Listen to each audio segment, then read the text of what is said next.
Bonjour Norbert Tricot. Bonjour.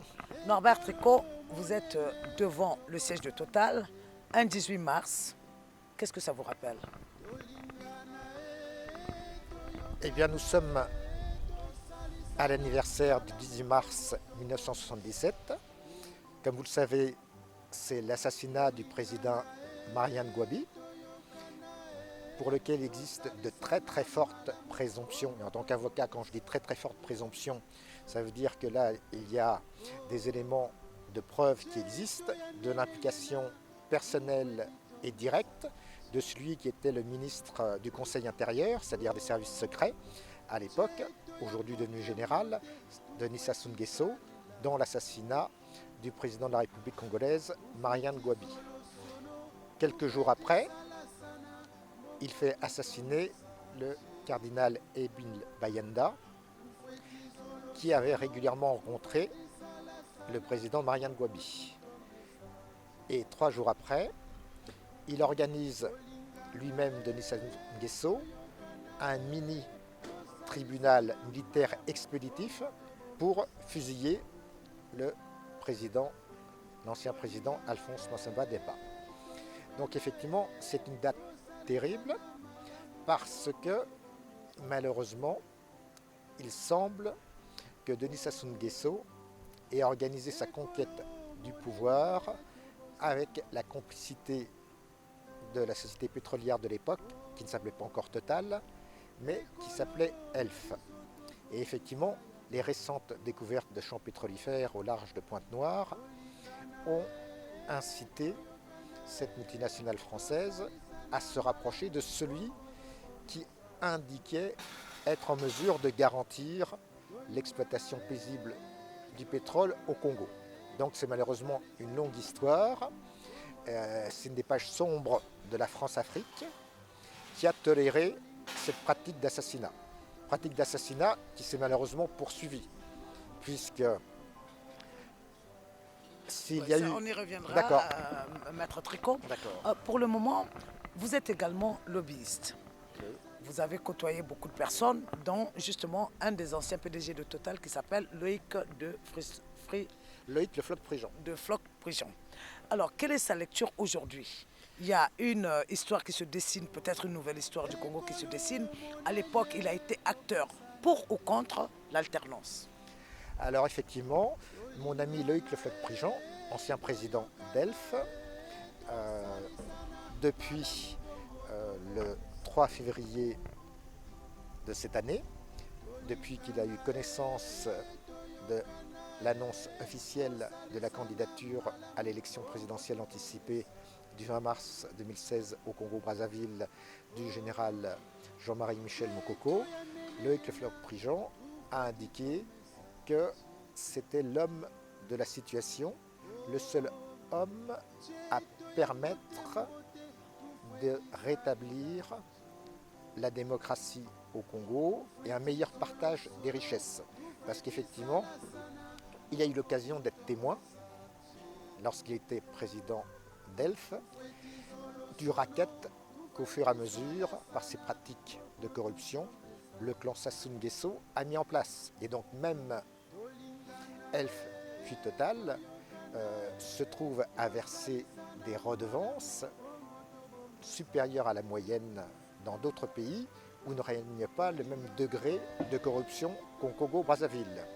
Donc ne serait-ce que par calcul économique, des multinationales comme Total ou comme la multinationale italienne Eni sont en train de se dire, à partir du moment où la sécurité est assurée.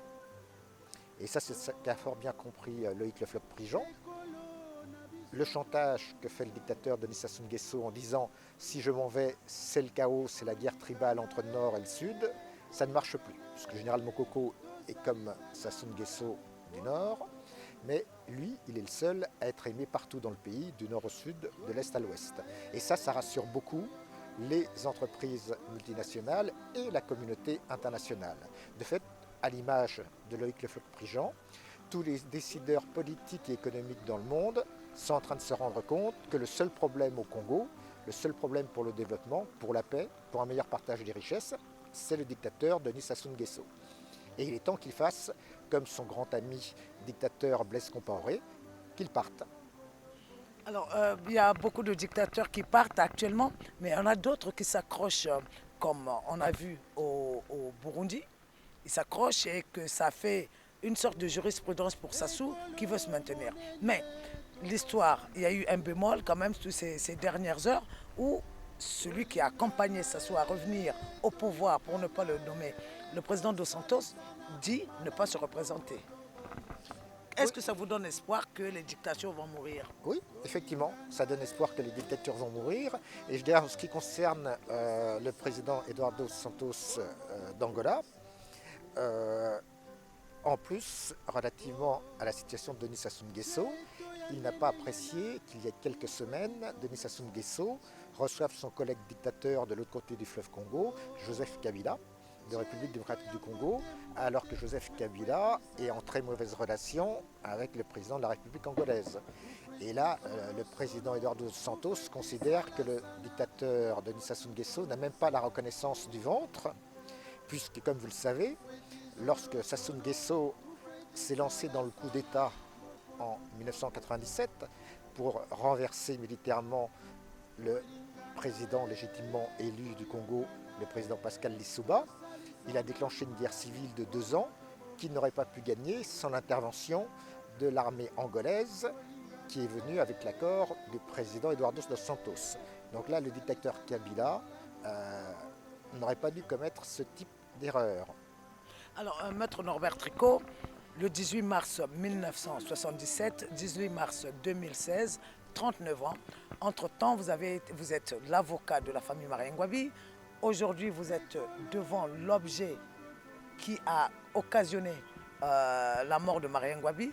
Qu'est-ce que ça vous fait d'être acteur de tous ces épisodes de notre histoire, alors que, à part pendant la période de 5 ans où il y a eu flottement, Sassou est toujours là, omniprésent? Est-ce que vous pensez que c'est vraiment maintenant le moment où il va partir? Et si oui, quels sont les indicateurs que vous avez?